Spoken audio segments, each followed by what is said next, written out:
ये चेक लोगों को दुनिया भर में लोग जानते हैं, चाहे आप कोई सी भी भाषा बोलते हो या किसी भी देश में रहते हो। लेकिन इस लोगो को देखते ही सबको पता लग जाता है कि ये नाइकी है। ऐसी ब्रांड वैल्यू है नाइकी की। स्पोर्ट्स वर्ल्ड में नाइकी का एक छत्र राज है। फुटबॉल से लेकर बास्केटबॉल तक हर स्पोर्ट्स पर्सन नाइकी के शूज पहनता है। नाइकी ने पूमा और एडिडास कंपनी तक के दांत खट्टे कर रखे हैं। लेकिन आपको पता है एडिडास और पूमा नाइकी से भी पुराने हैं। फिर आखिर नाइकी इन सबसे आगे कैसे निकल गई? नाइकी की वैल्यू $193 बिलियन है, जो कि इसे दुनिया का one of the most valuable brand बनाता है।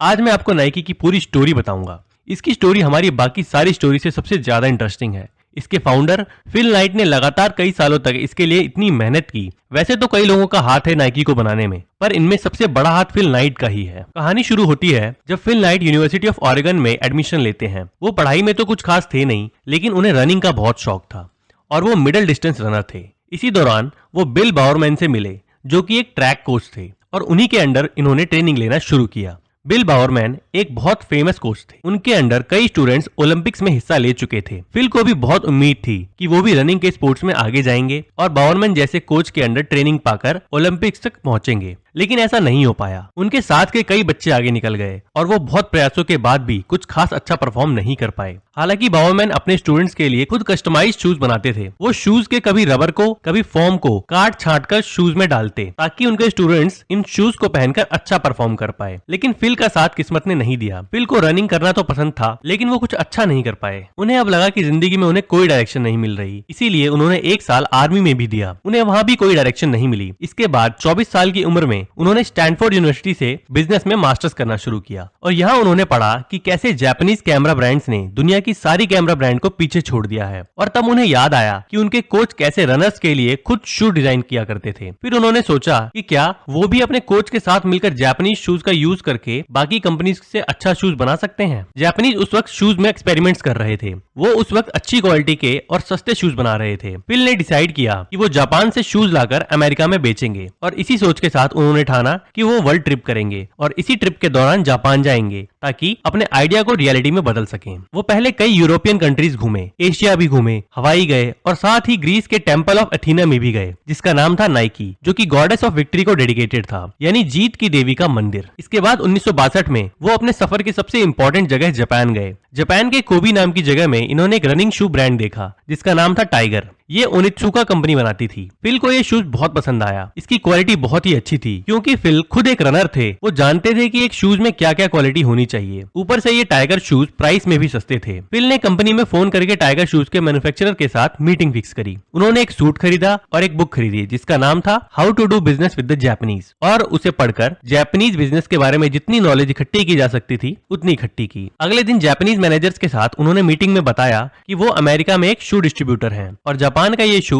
वो अमेरिका में बेचने में उनकी मदद करेंगे। ओनित्सुका कंपनी पहले से ही अमेरिका में अपने जूते मार्केटिंग करने के बारे में सोच रही थी, पर उन्हें कोई मिल नहीं रहा था। उन्होंने भी सोचा ये अच्छा मौका है कि अमेरिका का एक शू डिस्ट्रीब्यूटर हमारे पास खुद आया है। बट दिक्कत ये थी कि फिल बहुत यंग थे। ओनित्सुका को लगा कि इतना यंग लड़का हमारा शू अमेरिका में कैसे बेच सकता है। इस जगह फिल की बिजनेस की पढ़ाई काम आई। उन्होंने कॉलेज में शू की मार्केट पर स्टडी किया था कि कौन सी ब्रांड अमेरिका में कितना शूज बेच रही है और इसकी मार्केट कैसी है, और उसी नॉलेज को उन्होंने ओनित्सुका के सामने पेश किया। और इससे लगा कि वो सच में बहुत तेज हैं और अमेरिका में शू मार्केट के बारे में बहुत कुछ जानते हैं। जापानीज मैनेजर्स उनकी बातों से खुश हुए, पर उनमें से एक ने फिल से एक ऐसा क्वेश्चन पूछा जिसके लिए फिल को थोड़ा सोचना पड़ा। वो क्वेश्चन था कि आपकी कंपनी का नाम क्या है। फिल ये सवाल सुनकर घबरा गए, क्योंकि असल में उनकी कोई कंपनी तो थी ही नहीं, तो नाम कहाँ से होता। फिल ठंडे पड़ गए। फिर अचानक से उन्हें अपने घर की सीलिंग पर टंगे हुए ब्लू कलर के रिबन्स याद आए और उन्होंने वही बोल दिया कि मेरी कंपनी का नाम ब्लू रिबन स्पोर्ट्स है और ये ऑरेगन के पोर्टलैंड में स्थित है। इस तरह जापानीज के साथ उसकी डील हो जाती है कि उनके टाइगर शूज फिल अमेरिका में बेचेंगे। फिल उनसे डील साइन करके शूज के कुछ सैंपल्स अमेरिका में अपने एड्रेस पर भेजने को कहते हैं, जिसके लिए वो $50 उन्हें देते हैं और इसी के साथ वापस अमेरिका आ जाते हैं। फिल को घर आए अब 1 महीना हो गया था, फिर 2 महीने और फिर 3 महीने, पर शूज के सैंपल का अभी तक कोई पता नहीं था। उन्होंने ओनित्सुका कंपनी को लेटर भी लिखा कि मेरे शूज कहाँ रह गए, और वहां से जवाब आया कि आपके शूज आपको जरूर मिलेंगे, बस थोड़ा इंतजार करो। फिल के पिता ने तो उन्हें ये तक कह दिया था कि तुम्हारे $50 डूब गए, कोई शूज नहीं आने वाले। फिल ने अकाउंटेंट की जॉब पकड़ ली, लेकिन एक दिन अचानक फिल के घर 12 जोड़ी जूते आते हैं। फिल उसे देखकर बहुत एक्साइटेड होते हैं और ये शूज वो सबसे पहले ले जाकर अपने पुराने कोच बावरमैन को दिखाते हैं। वो जानते थे कि बावरमैन जितना एक शूज को जानते जानते हैं उतना कोई नहीं जानता। वो हमेशा ही अपने रनर्स के जूतों को लेकर एक्सपेरिमेंट भी किया करते थे, इसलिए उन्होंने उन्हें ये शूज दिखाए। सरप्राइजिंगली बाउमैन को ये शूज इतने पसंद आए कि उन्होंने फिल के साथ कहा कि इस बिजनेस में मैं भी तुम्हारा साथ दूंगा और हम पार्टनर रहेंगे। फिल के लिए इससे अच्छा मौका नहीं हो सकता था। बाउमैन से अच्छा पार्टनर उन्हें कहीं नहीं मिल सकता था। उन्हें अपने बिजनेस का मास्टर इंजीनियर मिल गया था, जिसने अपनी पूरी लाइफ एथलीट्स को ट्रेन करने और उनके लिए शूज डिजाइन करने में बिताया था। इसी तरह बिल बाउमैन और फिल नाइट दोनों मिलकर ब्लू रिबन स्पोर्ट्स की शुरुआत करते हैं। दोनों $500 मिलाकर जापान से 300 जोड़ी जूते और मंगवाते हैं, जो उन्हें $3.33 पर शूज के हिसाब से मिलता है। फिल ओनित्सुका को एक और लेटर लिखते हैं, जिसमें वो टाइगर शूज को वेस्टर्न यूएसए में बेचने के एक्सक्लूसिव राइट मांगते हैं, जिसका मतलब था कि उनके अलावा और कोई भी वेस्टर्न यूएसए में टाइगर के शूज नहीं बेच सकता, और इसके लिए ओनित्सुका कंपनी मान भी जाती है। कुछ समय बाद ही अप्रैल 1964 में उनके 300 जोड़ी जूते उनके पास आ जाते हैं। अब फिल के पास सप्लायर भी था, पार्टनर भी था, बस एक चीज की कमी थी कि वो शूज बेचे कैसे। वो वहां की शूज की कई दुकानों में जाते हैं और बोलते हैं कि ये शूज आप अपनी दुकान पर बेचो और मैं आपको ये सप्लाई करूंगा, पर दुकान वाले मानते नहीं, क्योंकि उनके पास बेचने के लिए पहले कई ब्रांड्स थे और आखिरकार एक 24-25 साल के लड़के की कंपनी पर कौन ही भरोसा करेगा। फिल को आखिरकार समझ आ गया था कि उन्हें खुद ही ये शूज बेचने पड़ेंगे। फिल खुद ट्रैक्स पर जाते और रनर्स और ट्रेनर्स को ये शूज बेचने की कोशिश करते। उनके जुनून और एंथुसियाज्म और बाउमैन के साथ को देखकर लोग उनसे शूज खरीद देते। सिर्फ 3 महीनों में ही उन्होंने 300 जोड़ी जूते बेच दिए। फिल ने सोचा कि वो एक अच्छे रनर तो नहीं बन पाए, लेकिन उनका रनिंग और ट्रैक से प्यार ही था जिसने उनकी शूज को बेचने में मदद की। उनको अपने शूज की क्वालिटी बताने में बहुत मजा आता था। शूज बेचना उनके लिए सिर्फ बिजनेस ही नहीं बल्कि पैशन बन गया था। उनके यही पैशन के कारण ब्लू रिबन ने उस साल के आखिर तक $8,000 के शूज बेच दिए और इस पैसों से फिल ने 900 जोड़ी जूते और मंगवाए। इतने जूते बेचने के लिए फिल ने सेल्स एग्जीक्यूटिव भी रखे, जिनमें ज्यादातर एक्स रनर्स ही थे या जिनके साथ वो कॉलेज में पढ़े थे। इन सबको उन्होंने कमीशन पर रखा और हर जूते बेचने पर $2 दिए। ये सब ब्लू रिबन के लिए मेहनत करने लगे, स्कूल, कॉलेजेस और ट्रैक्स पर जाके शूज बेचते। इस छोटी सी सक्सेस ने फिल को बैंक से लोन लेने में भी मदद की और इस पैसों से फिल ने एक ऑफिस लिया और सारे जूते अपने घर के बेसमेंट से लाकर वहां रखे। फिल के अलावा इनकी कंपनी में कोई परमानेंट एम्प्लॉय नहीं था, सब कमीशन पर थे और बाउमैन के पास भी अपनी अलग कोच की जॉब तो थी ही। इसलिए फिल ने अपना पहला फुल टाइम एम्प्लॉय रखा, जिसका नाम था जेफ जॉनसन। ये वही व्यक्ति है जिसने बाद में चलकर ब्लू रिबन का नाम नाइकी रखा था। ब्लू रिबन कंपनी की सेल बढ़ती जा रही थी। 1966 में इन्होंने अपना पहला रिटेल स्टोर खोला। इन्होंने स्टोर को ऐसा डिजाइन किया कि जिसे शूज नहीं भी लेना वो भी इनके स्टोर में आए। जैसे इन्होंने अपने स्टोर में रनर्स की मैगजीन रखी, बड़े बड़े एथलीट्स की फोटो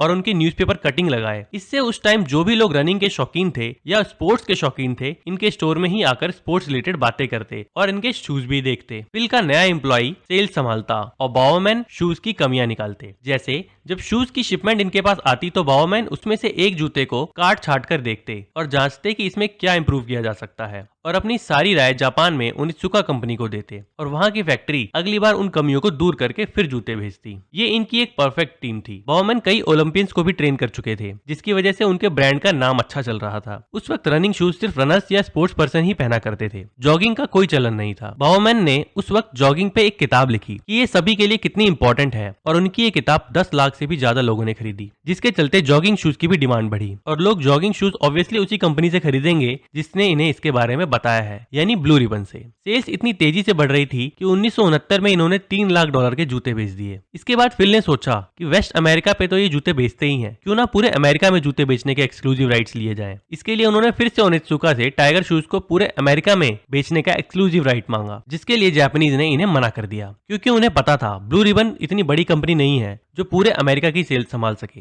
इसके लिए उन्हें किसी बड़ी कंपनी की जरूरत है और उन्होंने ये कहकर मना कर दिया कि आपका ईस्ट अमेरिका में कोई ऑफिस ही नहीं है, जो कि सच भी था। लेकिन फिल ने ये राइट पाने के लिए कहा कि उनके ईस्ट अमेरिका में भी ऑफिस है और वो वहां भी अच्छी सेल्स कर सकते हैं। इस पे ओनित्सुका राजी हो गए और उन्होंने कहा ठीक है, हम आपको शूज सीधा आपके ईस्ट ऑफिस में ही भिजवा देंगे, आप हमें वहां का एड्रेस बता देना। फिल अमेरिका आकर अपनी टीम से यही बताते हैं कि उन्हें ईस्ट अमेरिका में भी ऑफिस खोलना होगा, जिसके लिए उन्हें ढेर सारे पैसे चाहिए, क्योंकि पिछले सारे पैसों से उन्होंने 20,000 जोड़ी जूतों के नए ऑर्डर दे दिए हैं।